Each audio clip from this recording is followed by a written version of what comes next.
आप लोग अब जब महाकुंभ में आए प्रयागराज में, तो आपने सुना होगा बहुत से लोगों से, खास करके बाइक वालों से, रिक्शा वालों से, कि चुंगी पे छोड़ेंगे या चुंगी पे मिलेंगे, चुंगी तक आना है। तो ये चुंगी है क्या? चुंगी है टोल टैक्स। कब का टोल टैक्स? मुगल एरा का टोल टैक्स। क्योंकि मुगलों के समय में एक टैक्स लागू किया गया जिसको बोलते थे जजिया कर।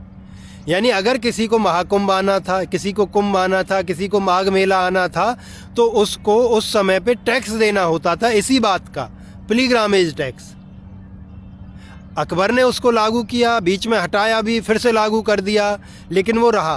1775 में ये एरिया ईस्ट इंडिया कंपनी के अंडर आ जाता है, प्रयागराज। तो ईस्ट इंडिया कंपनी यहाँ पे वो टैक्स लागू रखती है। और उस समय पे यानी 1808 में 1 रुपया दिया जाना था एक व्यक्ति के द्वारा, पिलग्रामेज टैक्स। उसको बाद में वो लगान भी बोलने लगे। उस समय पे एक व्यक्ति का 1 महीने का खर्च 1 रुपये से कम होता था। बाद में 1812 के आसपास तक वो 1.25 रुपया हो गया, फिर वो बढ़ता गया। 1810 के आसपास ब्रिटिश सिपाहियों की जो तनख्वाह थी महीने की, वो 3 रुपये से 5 रुपये के आसपास होती थी। तो यानी वो ज़्यादा मानी जाती थी कि बहुत अच्छी तनख्वाह है, उसमें अच्छी गुजर बसर होती थी उनकी। पर ये यहीं ख़त्म नहीं हुआ, ये टैक्स जारी रहा। और फिर आता है हमारा आज़ाद भारत। 1954 में जब कुंभ लगा तो एक टैक्स लगाया गया जिसको टर्मिनल टैक्स बोला, रेलवे टिकट्स के ऊपर।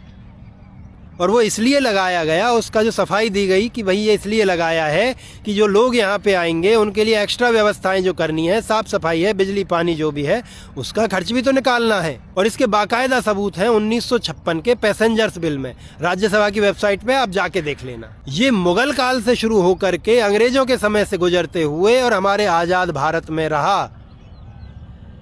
अब आप इतने स्वतंत्र हो कि आपको कुंभ आने के लिए कोई टैक्स नहीं देना। ये बहुत बड़ी स्वतंत्रता है। नहीं तो समझिए कि आपके 1 महीने की कमाई आप यहाँ आते ही उस चुंगी पे जमा करवाते, क्योंकि आपको कुंभ नहाना था या आपको महाकुंभ नहाना था।